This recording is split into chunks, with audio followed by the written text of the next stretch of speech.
but God stopped them. And what we're showing on this program is that Islam veers off all the way, wholehearted acceptance of paganism, and Muslims just think it's okay because Muhammad did it. But go ahead and continue your point.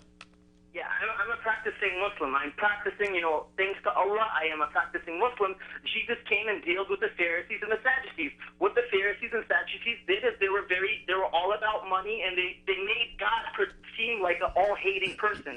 They made God seem like that. Now, Jesus came to let them know he's all-loving, all-caring, okay? So he was the last prophet. We believe he was the last prophet in the line of Judea. That's why Muhammad came from the other side. He came in the land of Arabia, where there's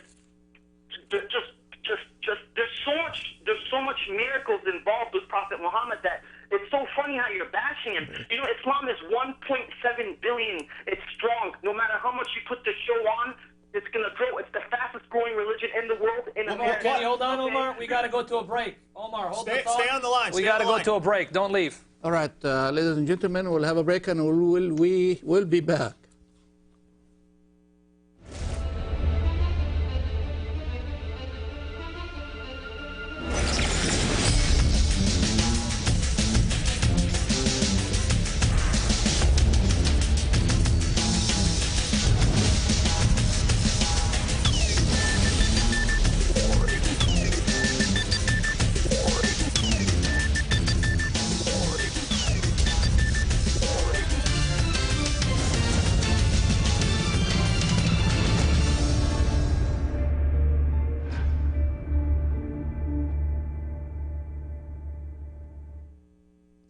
We're back, and we'll go to Omar and David. Omar, just to clarify something you just said, you pointed out that there are 1.7 billion Muslims in the world and that Islam is the fastest growing religion. We addressed this on the show yesterday. One, there's not 1.7 billion, but if you're comfortable with that number, that's fine. Why is Islam growing fast? And it's the actual reason, if you look at the statistics, is that many Muslim countries are third world countries, which are part of the criterion for being a third world country is high birth rates. We find even here in the West, in Europe, for instance, that Muslim birth rates are 3 times higher than that of non-Muslims. So it's not because people are converting to Islam around the world. People are converting to Islam, that's true, but that's not where you're getting this massive increase in Islam. It's because of your birth rates, because many Muslim countries are third world countries. But now you just said, because remember a few minutes ago, I said, why? Give us a reason. So we have all of this evidence against Muhammad. We find all of these problems with Muhammad. We never see any reason to believe in Muhammad. You actually gave us an argument. You didn't clarify it, so I'm hoping you'll clarify it. You gave us an argument that Muhammad was a prophet. You said there are so many miracles associated with Muhammad, but you didn't give us an example. So could you give us some examples of what you mean by Muhammad performing miracles? Because if you can show us that Muhammad performed miracles, then we'll have to take that into consideration. So what do you mean when you say that? Because you keep changing the subject. You make a point, and then I address it and refute it, and then you move on to something else. But let's get on this issue of miracles. What miracles show that Muhammad was a true prophet? Okay. The last person the Jews accept is Ezra, right? The last person the Christians accept is Jesus. And the last person the Muslims accept is Muhammad, peace be upon him, okay? Now, when Nebuchadnezzar burnt the temples in Jerusalem, right? This is history we're talking about. I'm not making this up. This is from my understanding of doing research. Nebuchadnezzar burned down the temples and all the Torahs were burnt, okay? Now, the Old Testament. And who was the one who memorized it? It was Ezra. So then they started claiming that Ezra was the son of God. Okay, Jesus. Hey, Omar, we've spent many years studying Christianity. We have no clue what you're talking about right now. Could you please give us some sources for what you're saying? Omar, let me comment real quickly. You're getting these sources not from Jewish history, because you said Nebuchadnezzar burnt all the copies of the Torah. That's refuted by the Old Testament. Read the book of Daniel. Nebuchadnezzar is in the very palace of the king of Babylon, and he ministered during the reign of Nebuchadnezzar all the way until the Persians took over. In Daniel chapter 9, if you read verses 1 to 3, you're going to see that Daniel has scrolls of the prophetic books. One of those books include the Torah of Moses. Daniel chapter 9, verses 1 to 3, and verses 11 and 13. He mentions the scroll of Jeremiah and the prophecy that Jeremiah made that the Jews would be in captivity for 70 years. And then he mentions all the curses falling upon the Israelites as recorded in the law of Moses, which means that he has a copy of the law of Moses and he's reading it.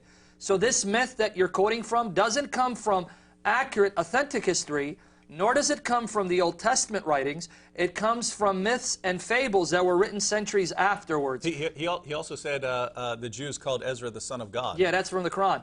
So you made 2 points, but again, Daniel chapter 9, verses 1 to 3, I'm giving you the sources.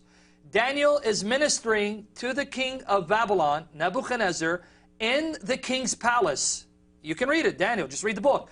Daniel 9, verses 1 to 3, and verses 11 and 13, he makes reference to the law of Moses, as well as the book of Jeremiah, or the scroll of Jeremiah. And in Daniel 9, it's written after the Persians have conquered and defeated the Babylonians. So how could you say Nebuchadnezzar burnt all the copies of the Torah when Daniel has a copy of the Torah in Babylon as he's ministering during the reign of Nebuchadnezzar all the way till the reigns of the Persian kings? I don't get it. I'm not a scholar. You're thinking, look, I'm only 19 years old and I'm doing my research. Good. Praise God. Okay, well, Praise God. We're glad. Omar, we're glad you're Praise God studying for you. this. Most young people are not studying this or thank God taking it for you, yes. seriously. So we're glad you're doing that. But go ahead.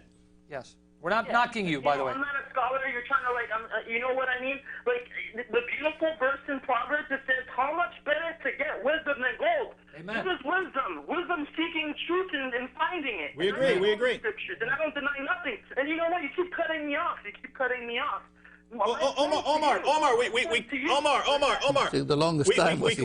We have to cut you off if you say something false. We're not going.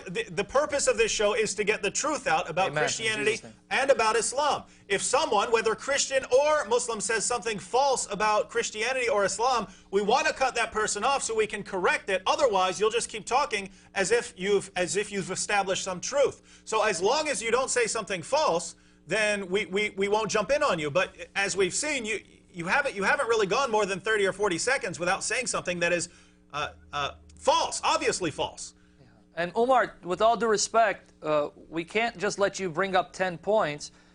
We have to deal with 1 point at a time. So bring up one specific point, make your case for it so we can address it. And I've specifically asked if you made a claim. You made a claim. We want to examine the truth on this show. You made a claim that there are so many miracles associated with Muhammad. I'm asking you for one. Now, if you can give 2 or 3 very quickly, that would be even better. But what would be your best example of a miracle, of whatever sort, a miracle associated with Muhammad? Because all we ever find is evidence against Muhammad. We never find any reason to believe in Muhammad.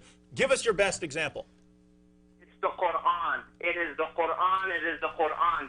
And you can bash it all you want. Well, the truth will prevail. Just like Moses, when he threw the stick, it turned into a snake. Just like Jesus, he healed the blind, healed the sick, brought the dead back to life. All prophets had miracles. Solomon was able to bend metal. He was able to bend iron. They all had miracles. And the last and the final miracle is the Quran. And you believe, Omar, don't cut him off. I don't want to lose him. Omar, since you believe the Quran is a miracle, you believe everything it says is true, and that whatever it says will happen shall happen, right? You agree with that, right? Is he on? 64 years after Christ, the great fire of Rome happened, and what happened? It was blamed on the Christians. They took the Christians. Okay. Omar, we don't want to have to cut you off. If you're not going to listen, you're getting emotional, we're going to have to cut it off. You said the Quran is a miracle, therefore you believe whatever the Quran says will happen, must happen. That's I'm correct to assume that. Well, if you're watching last night's program, and I can't go back because we're dealing with another subject, according to your Quran, it says the followers of Christ would prevail from the time of Christ's ascension till the day of resurrection. Chapter 3, verse 55 of the Quran. Chapter 61, verse 14 says, Allah promised Jesus that his followers, from the time Jesus was taken to heaven, would dominate and be uppermost till the day of resurrection. And 61:14 shows that Allah actually